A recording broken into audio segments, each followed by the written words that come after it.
Powered by Riverside FM.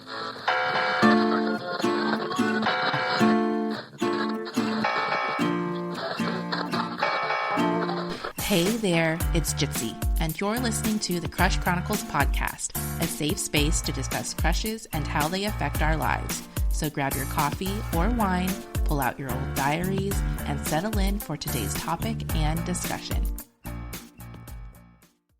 One night, not long after the band practice and during one of our parking lot breaks, Aaron, Aurora, and I were heading to my car, chatting about boys and other plans for the month. Reese hadn't joined us that night because she had to work early the next morning.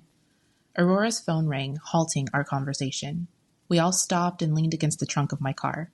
"It's Connor," she announced before answering. I felt a quick twinge of jealousy, green and bubbly, rising just below the surface of my skin.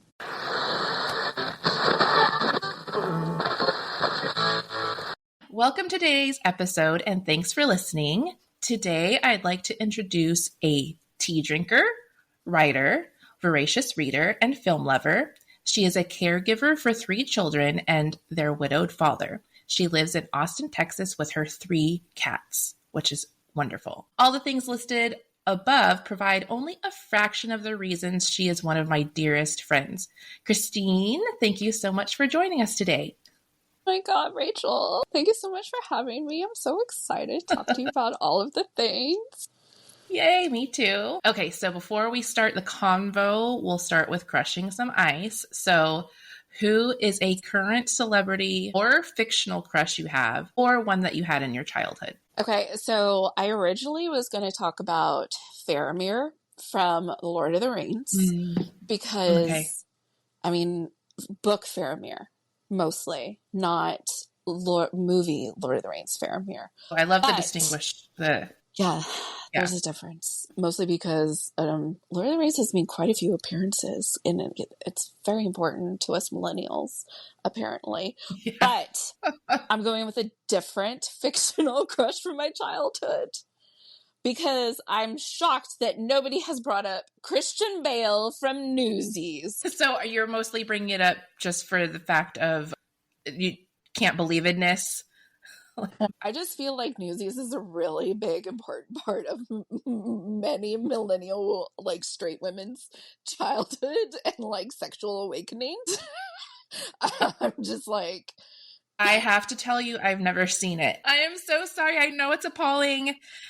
It's abhorrent, but at least from my, it's very possible I did when I was little and I don't remember. Yeah. That's very possible. But okay, well, maybe Christian Bale and Newsies is only important to me. No, I think it's important to me because what is funny though is when I was in choir in 6th grade, we sang "Seize the Day" and I knew it was from Newsies. I knew what Newsies was about. Yeah. But I never watched it. And my oldest daughter, she just went and saw I think a high school production of Newsies. It was her choir field trip. Yes, it's a really big high school production musical now. Yeah, and they went, I think they might have watched the movie. If not, then maybe we should do that together because I know some people just flat out don't enjoy musicals, and that's fine.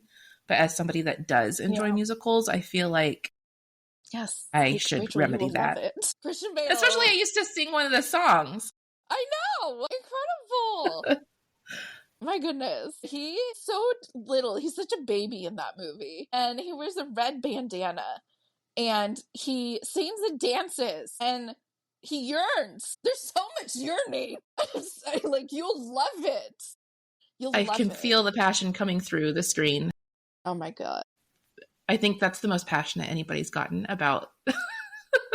I mean, this might have to do with a lot of things that my therapist and I have been talking about recently too. So it's probably why it's in the forefront of my mind. I can remember being in I don't know, it must have been middle school because it was very, very early internet and finding Newsies fan pages and whatnot. Wow. And I was just like, there are others like me out here who have watched this movie and we like it. And then I also remember seeing people post or say things about do you know what makes Newsies great? The pelvic thrust. And I was like, What? What? Is this why I like this movie? My mother can never find out about this. What is happening? I like how you didn't know. You had to question yourself. Is this why I like it? Like you weren't sure. Absolutely. I was like, wait, I thought I just liked it because it was a musical. And they're trying to take down the man, trying to take down Purlitzer and Hearst. But do I like it because of pelvic thrust? I'm not going to interrogate that for many years. It's fine. That's so funny. Okay, yeah, I'm definitely gonna have to watch it. I don't think I really knew who Christian Bale was until Little Women, and I definitely did crush on him in Little Women as Laurie. As Laurie, he's a great crush there. Oh my gosh. Mm-hmm. Yeah. Okay, so I'm gonna share one of mine, but first I have to say I just realized because I share one of mine every episode, and I just realized that in 2 previous episodes, I said the same one twice. Oh, no. He totally deserves it. I accidentally said Joseph Gordon-Levitt twice in 2 different episodes. Didn't remember it. That's just me and my memory. So I just have to point out to people listening, I realized after the fact, after recording both of those, that I said Joseph Gordon-Levitt twice, but he deserves it. I mean, I love Joseph. There's many facets to him, so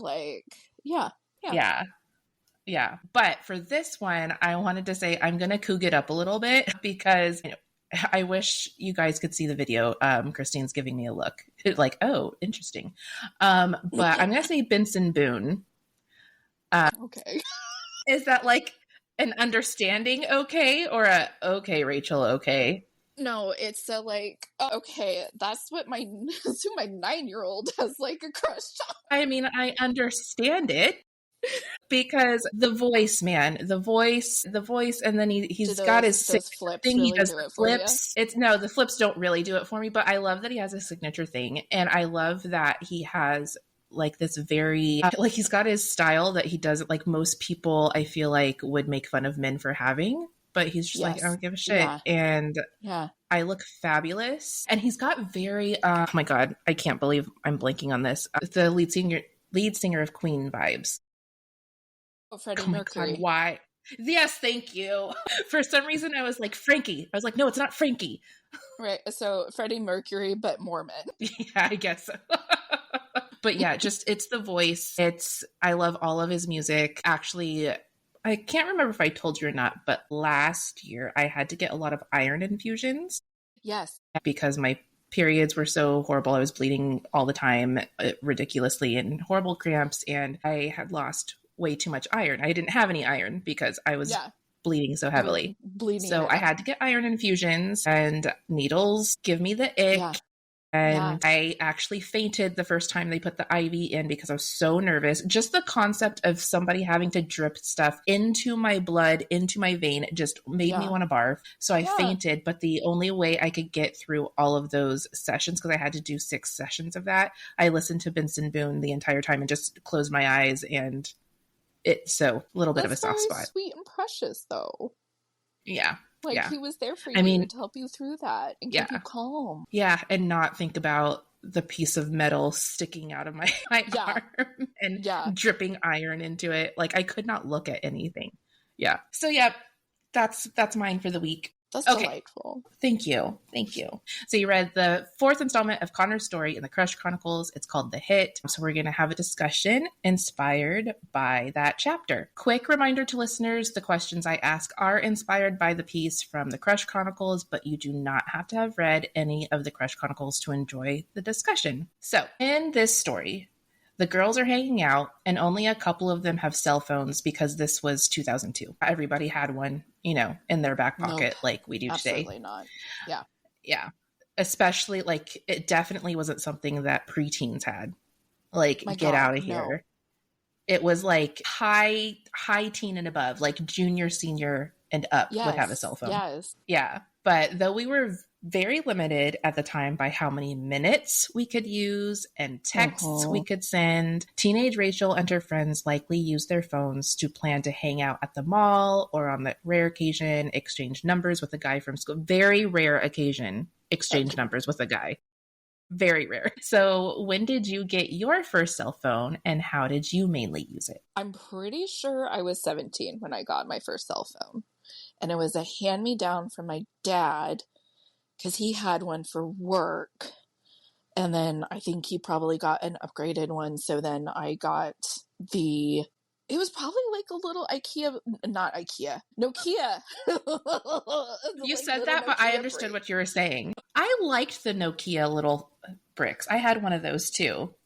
They were simple and efficient and indestructible. Yeah. Yeah, they Truly. You toss that thing around, it didn't matter. And I 100% only used it.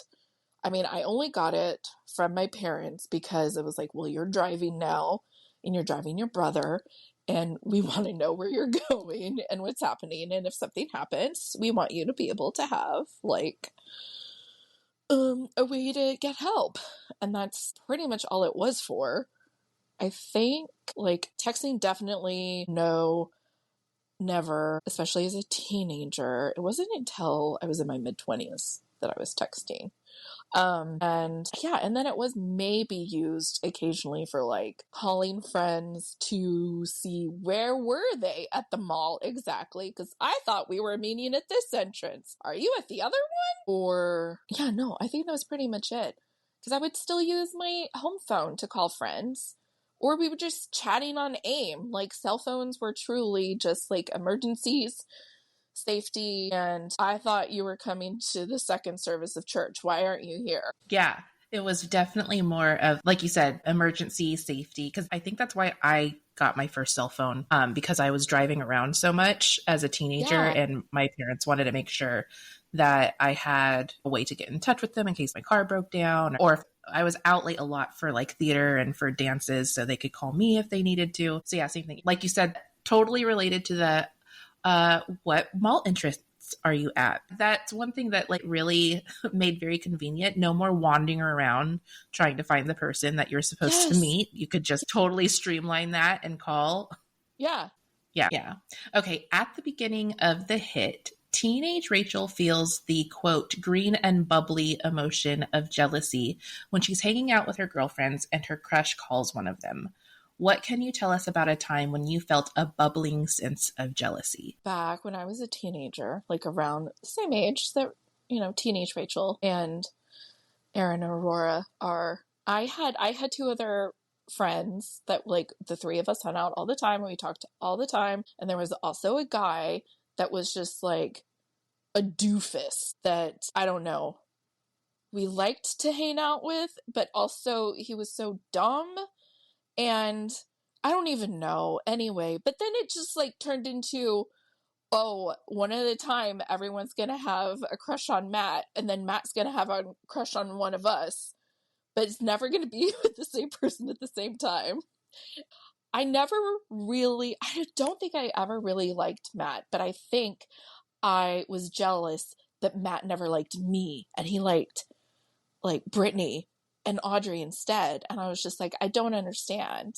Why does he like Brittany? What's better about Brittany than me? I'm just like Brittany. I'm one of her best friends. The like weird jealousy that you can get from the intention of another person and like, well, I don't really like you, but why don't you like me? I love that answer because I feel like everybody has probably felt like that at some point. Yeah. And it was totally not an answer I was expecting you to give, but it's so relatable because I know, I can't think of any, but I know I felt like that before. It's like, well, I'm not really into you, but like, why are you hitting on everybody here around here except for me? Like, and then you're just like, well, what the hell, man? Yeah. Like, what the hell? Like, what? I'm good enough. I'm good enough for this trio. I'm good enough to like talk to you and give you the time of day, but somehow you're gonna have a crush on everybody else except for me? Yeah. Yeah. And Teen Christine's great. So, like, Matt was missing out. He was missing out. Teen Christine was something. She was great. But she was also something. I feel like everybody can say that about their teen selves because absolutely. And wow, what a wild time. I don't know. Yeah. If they can't, I feel like that has to come with a certain amount of privilege. There's something going on. Yes, that's exactly it. Because going through your teenage years and coming of age, it is a wild ride. There's a lot going on in your brain and in your body and probably elsewhere. Yeah. Okay. Thank you for sharing that. I love the answer. Okay. In this chapter, teenage Rachel experiences an intoxicating feeling when her crush, not very seriously, says he loves her. What is your perspective on young love? This is so wound up in so many different things for me, because I'm like, okay, well, Teen Christine's perspective of young love was stupid and dumb and and also like is not real love. Also, love is very serious, and love and relationships are only a means to like marriage, and it's the most serious thing in the world. And how dare everybody take everything so lightly? What do you mean you've been dating for this guy for like 6 months and you love him and you're gonna get married? Like, what? I mean, yes, that's the point of dating, but no. Yeah. It's so, for me, thinking about it, it's so intertwined with being brought up in a very like conservative Christian background, where young love was presented as like dangerous and not good and not healthy. It's weird thinking about it from the perspective that I had as a teen, and now I can look back on it with different perspective and be like, my goodness gracious, let the kids have some fun. Like, just go on a date, go to Olive Garden, make out in the car. Like, Jesus isn't there, and he doesn't actually care who you kiss. Like, why was everything life or death and so serious? Yeah. I don't know. It's weird. It's weird. I love that. So nobody could see me, but I was giggling a lot because I understand, and I totally relate. I thought it was funny how you worded it from Teen Christine's perspective, that you're like, why is everybody taking this so lightly? Like, love it, which you weren't wrong. Right. Like, love is a very serious. Also... Yeah. Which is so funny because I feel like when I was younger, even though I obviously had these really strong feelings that have obviously affected my life in some way, because here we are. I thought that people could take it too seriously, but in a way, I feel like I was thinking the same thing you were, because like your example was, what do you mean you dated for 6 months and then you're going to get married to each other? And to me, I was like, why are you taking this too seriously? Like, calm the F down. We're 16. Like, right. But I think we were saying the same thing. Yes. And I also was raised probably not as conservatively as you were, but my household identified as Christian, and I, kind of like the same thing where it was just like, you can't take that lightly. It's very serious. Like you really have to be careful what you do and all that stuff. But yeah, I'm totally. And then me now is very much aligned with Rachel. Yes. Also, the flower man. Did you see Jane the Virgin? Oh my God. Of course. You can't. Once that thing's crumpled. They did that illustration in our church youth group. They did so many things that. Yes. Also, like, have a paper heart and like tear a piece off for any time you kissed somebody or dated somebody. Oh my goodness. Not even had sex with. We're just talking about kissing and dating, because if you had sex with someone, then obviously your heart was in hell. Well, we should do this activity, and I will have not a lot of heart left before I even met my husband. That's the point. Now you have nothing left to give your husband. Oh my gosh. Does he know he married a woman of sin? My goodness. Yes. It's like you're only born with a finite amount of love and affection or something. And yeah, it doesn't. But yes. It doesn't regenerate. No. But yeah, so I obviously I aligned a lot more with you now. I loved how you're like, oh my God, just let the kids have fun. Like, obviously educated and safe fun. Yes. And we don't mean educated with the example of tearing off a paper heart. We mean like what is safe and what are boundaries and actual education and around consent and so many things. But yes, absolutely. On the same note though, so do you think that it is possible to, I don't even want to say be in love. I feel like that has so much stigma around it, but like love that much or that strongly at such a young age? Yes, I think yes, because even if it's not, it's still some version of love. Yes. Even if it's not maybe the version that you have as an adult. The love that a 14-year-old has for another 14-year-old, it's the most and fullest thing that they have. No, they do not love on the same level as a 40-year-old, but it's the most like, I don't know. It's the most that they know and that they can offer. So it is real in that sense. Like, I mean, it can't be. I'm sure it's, I mean, not always, obviously, because, you know. Yeah, all of these things are very nuanced and they're not, it's not black and white. Yeah. And I think with it, you think about like little kids and just like not even romantic love, but just the love that they have for each other as friends or whatever. Are you going to say that, not you, sorry, are people going to say that like that's not as a valid love as like the two of us who have known each other for 20 years now? Oh my God, yeah. I know. Like it's different, but it's still and oh my God, I just forgot the word for it. Valid. It's still valid. Yeah. Yeah, absolutely. I love how you put that, because especially when you're giving the example of two 14-year-olds, they're loving with all that they have, that they know at the moment. Yes.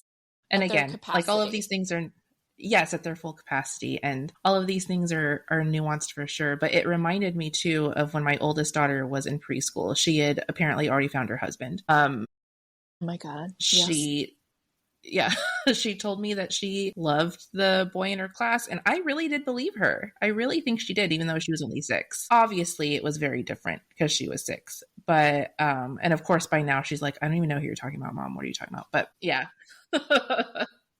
So cold. But yeah, so much for that first love. But but yeah, I did believe her. I was like, it really got me thinking. I think we learn it differently as we get older. Yeah, definitely. Okay, so on this same night, teenage Rachel, who at the time was 17, gets hit on by an older guy, age 20. 3 years apart is not a very big age gap. FYI, that's how far apart me and my husband are. But teen Rachel was technically not an adult, while he technically was. So what are your thoughts on the nuances behind this age difference? There's such a fine line, especially when you're a teenager, because the difference between a 13 and a 15-year-old is drastic. And yet when you're older, 2 years is nothing. Absolutely nothing. But when you are that young and your brain is still growing, I think the difference between 17 and 20 is astronomical. I mean, my viewpoint now on it is like, are you fucking kidding me? A 20-year-old hitting on a 17-year-old? Get away from her. You're going to go to jail. No, absolutely not. I'm with you. Especially also, as a parent now. My God, yes. Yeah. And like, when I was 17, I definitely would have thought like, oh no, 17 and 20? We should totally hang out and like, we're totally cool. And like, oh my God, yes, I am so mature, aren't I? Yeah. No, I'm sorry. No. And it's so funny because, you know, at 17, you think you're basically grown. Yes. And I mean, in ways you aren't a little kid anymore. That's fair. But I've said this before, that teens really feel like they have some sort of invincibility. It's something that goes on chemically in their brain. Or I read it somewhere in biology or something. No, it is. There's some sort of there's some sort of invincibility thing that goes on. Yes, I am not a neuroscientist, but I know I've read that somewhere. So you don't really think about a lot of these things. And if our parents were to bring it up, gosh, could your parents have been any cringier? Like, oh my God. And you're just like, ugh, it's only a 3-year difference. It's like, if we'd still be in high school together. It's, freshmen and seniors have dated, which that's a big age difference too. But, yeah.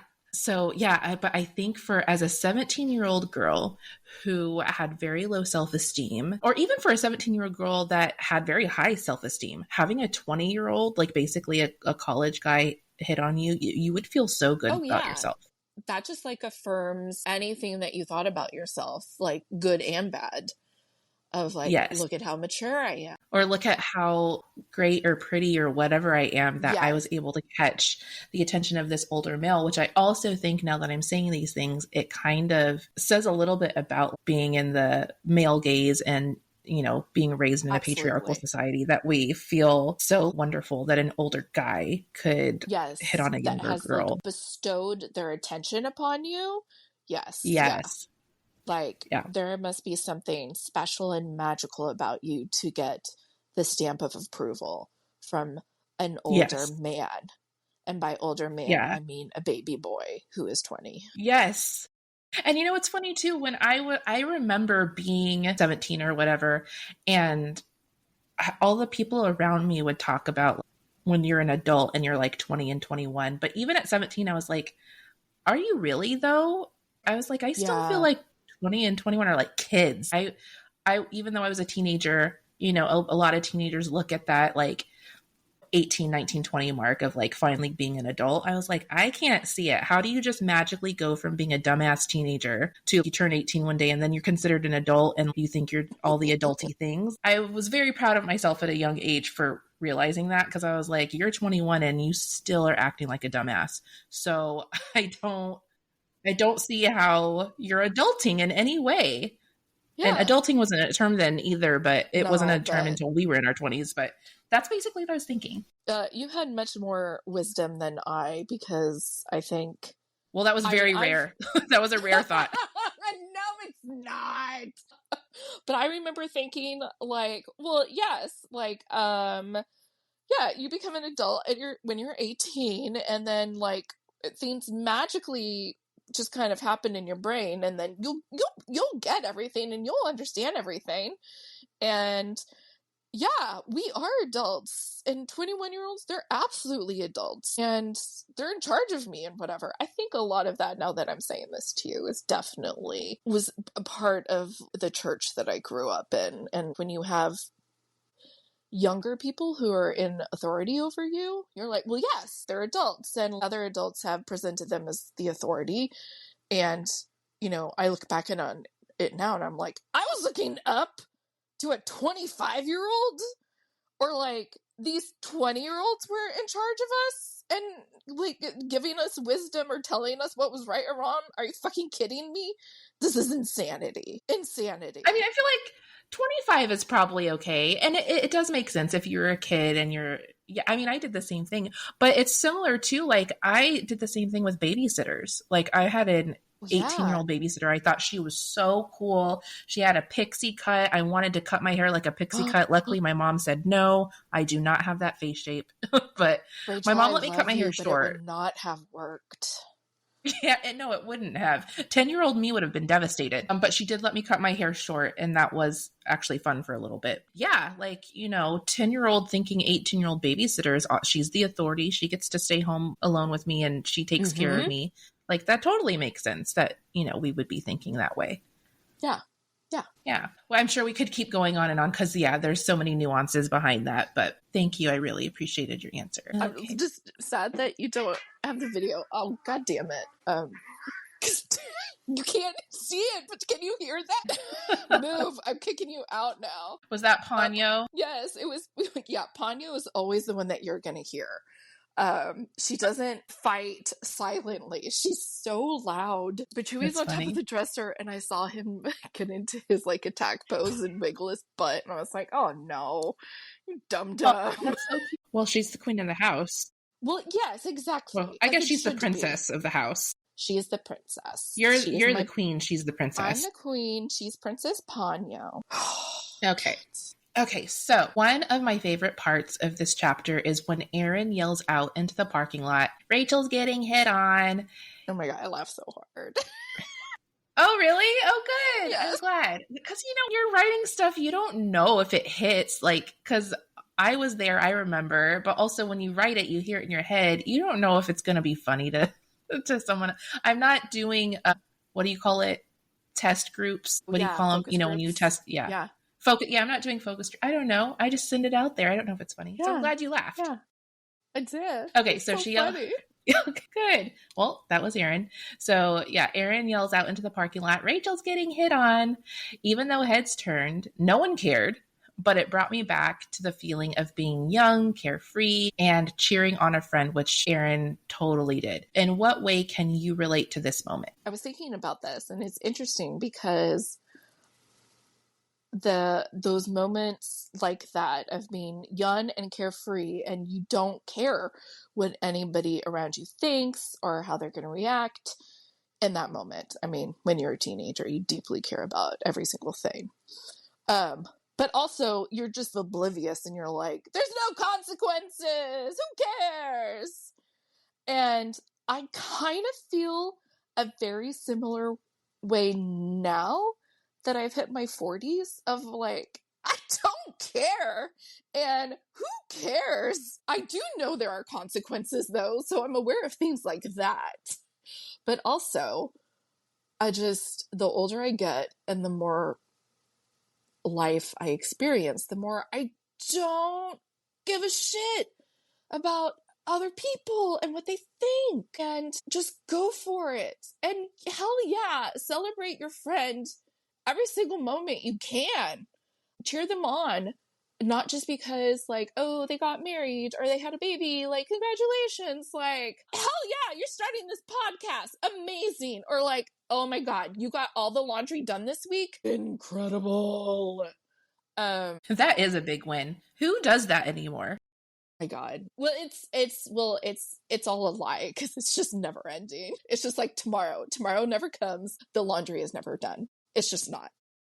You're right. It is a lie. It's a lie. But just the feeling of like, I don't care. And I'm just gonna speak my mind and I'm gonna celebrate the people that I love because a life is short. No one's promised tomorrow. And like, hell yeah.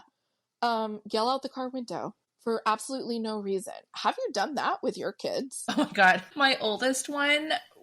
Okay. So I have to drop her off. She's in middle school.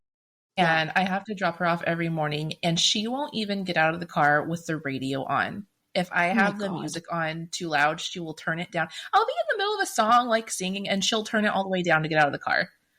And I really wanted to yell out at her at one point. I might have even tried to do this once, but she might have I don't know.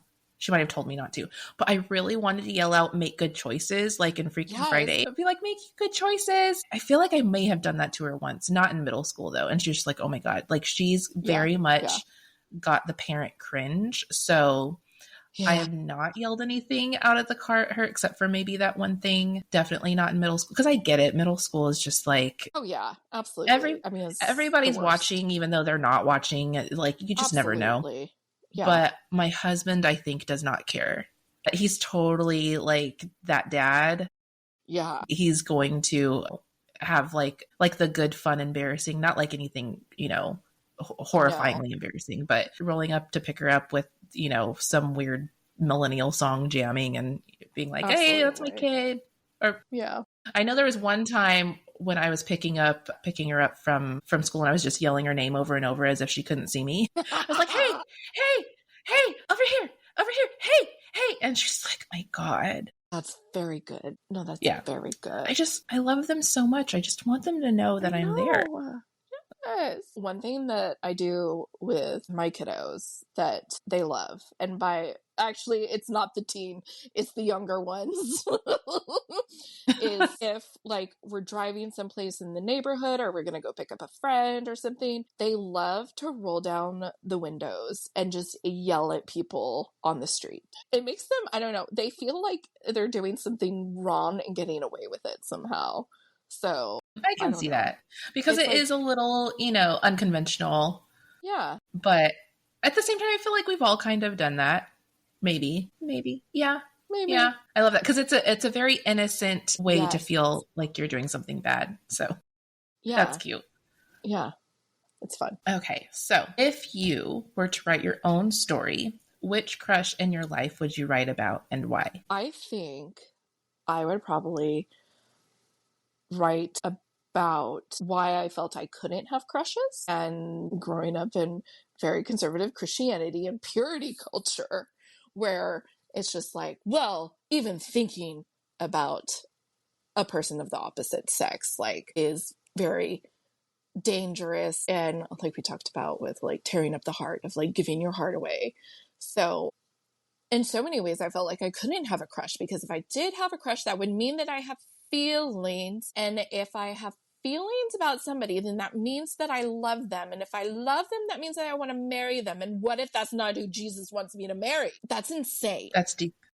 That's deep. Yeah. Were you having was this your thought process at like 9? No, that was my or thought older? process at like 16. Okay. That's so much Yeah, to that's unpack. still a lot. That is why I'm in therapy.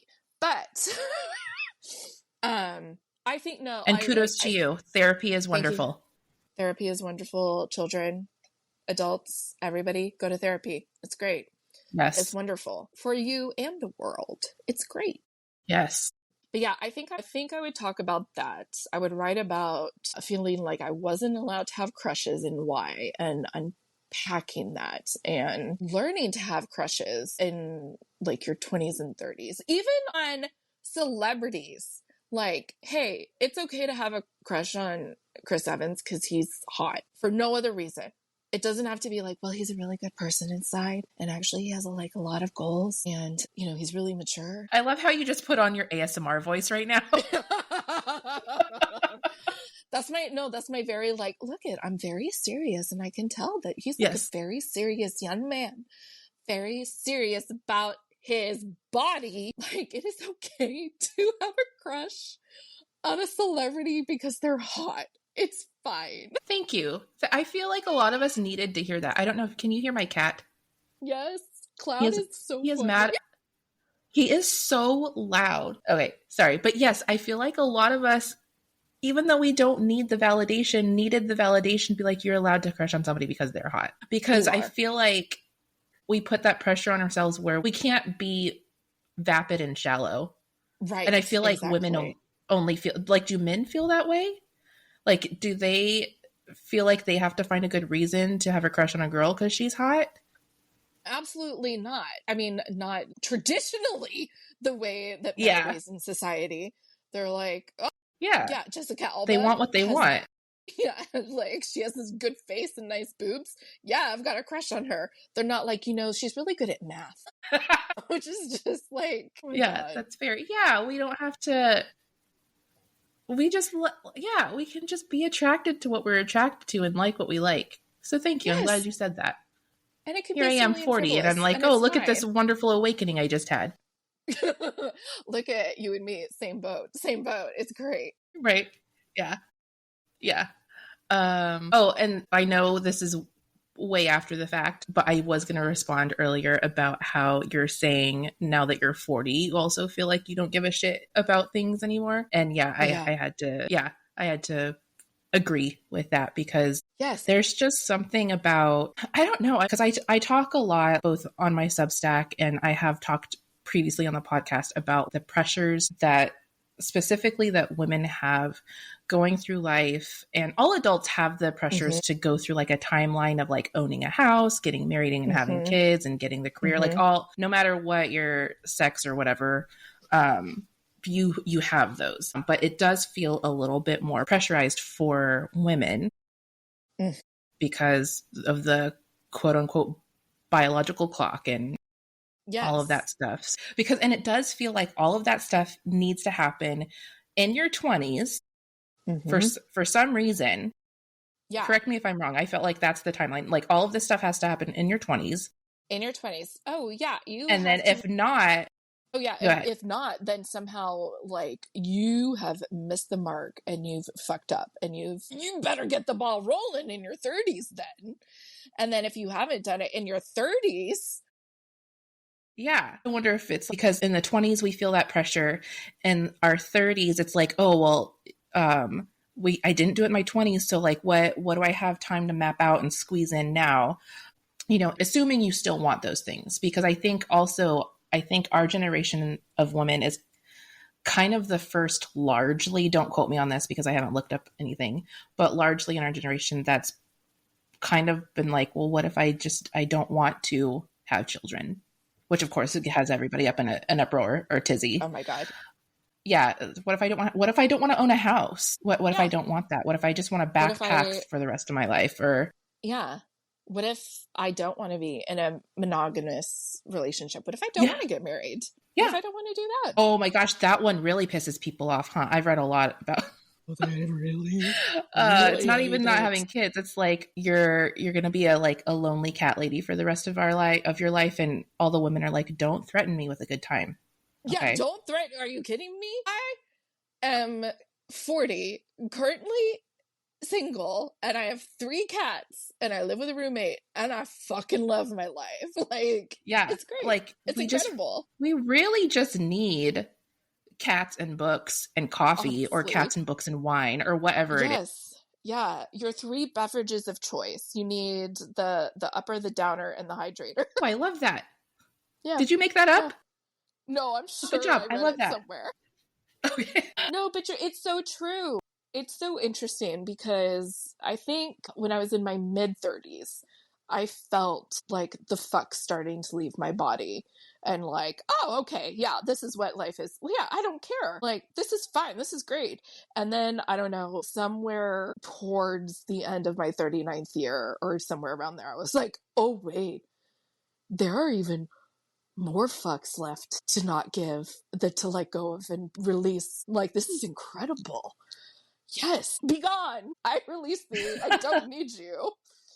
This is fine. I love that. I was not like that. What you said by like 35. By 35, I was like the opposite. I was like, oh my God, my time's running out. I've got to get my shiz together. Of course, that wasn't when I was in the middle of that was like, what do you call it? Like all the shits had hit all the fans. I was in the middle of postpartum depression. I was in the middle of an MLM that I didn't even know what an MLM was when I started it, but did I find out. And then and then I don't know what else was there. That was when I got off birth control, and then I didn't know I had PCOS then. So all the things were like running amok. So many things falling apart with you. Yeah. But I was really trying. I really wanted to. I gave all the fucks. I wanted to hold on to all the fucks and make them great. I wanted to put a ribbon on them. I wanted to polish them and shine them. Like, I was completely the opposite. But when I was 39, like you, and approaching 40, and now that I am 40, I'm just like, what the fuck ever. Whatever. Yeah. Whatever. Like a true teenager. Whatever. Yes. Yeah. Like a true teenager, but also different. Because I feel like when you're a teenager, you do very much still care about what other people think. It is your peers are a big, big part of your life. Even though you don't need them to have validation, you kind of rely on them for validation. Whereas I've read about so many women that once they reach 40, they're like, this is my new awakening. This is when I feel like I'm my true self. Like you've kind of just gone through all of the things and you're just like, okay, well now I'm going to really get started. And I love that. Yeah. Yeah. So it's great. That's what I wanted to respond to earlier that I forgot. Yeah. I love that we can be 40 together, Christine. I know. I love it too. Makes me so happy. I know. Okay. Well, on that lovely note, we have reached the end of the time for our episode. But before we let you go, are there any questions you would like to ask me? I would love to know what your big aspirational goals are with your Crush Chronicles project. Oh, what a good question. Thank you for asking that. First of all, it's to finish it. Like any creative person, like, I just gotta finish the goddamn thing. Yeah, so it's to finish it because what's so funny is when I first started writing it, and I don't know if you know this, or if you've heard this, or if I wrote about it and you read it or anything, but I had this idea like over 10 years ago, like when you and I were roommates. Yeah. I think you were talking about that with Kim. Yeah. So I don't think I voiced it when I was, note to listeners, Christine and I were roommates when we were in our 20s, early 20s. Yeah. And we still call each other roomie, even though it's been we do because 20 years. Roomies for life. Because, and let me tell you, one morning, this is why Christina's a roomie for life. One morning I woke up. I have no idea. You already know what I'm going to say. One morning I woke up. Oh, you don't? And no. she had pumpkin spice scones that she freshly baked and was like, "Good morning, roomie. Would you like a freshly baked pumpkin spice scone?" And I was like, "Well, yeah. What is this heavenly roommate magic?" And that's why she is my roomie for life. Like, what? It's true. It's true. I have yet to have a good roommate morning like that since. Anyway, what were we talking about? Oh yeah. Okay. So that's when I had the idea. And when I finally started writing it, so I had that idea, it was probably 2006. And I started writing it in 2023. And it was just really coming out. Like, it was flowing. That was when I fortunately had met my writing buddy, Ames, who was on one of the shows. Yeah. We would meet up, and I would bring my journals and I would write. We'd be at coffee shops and, just writing.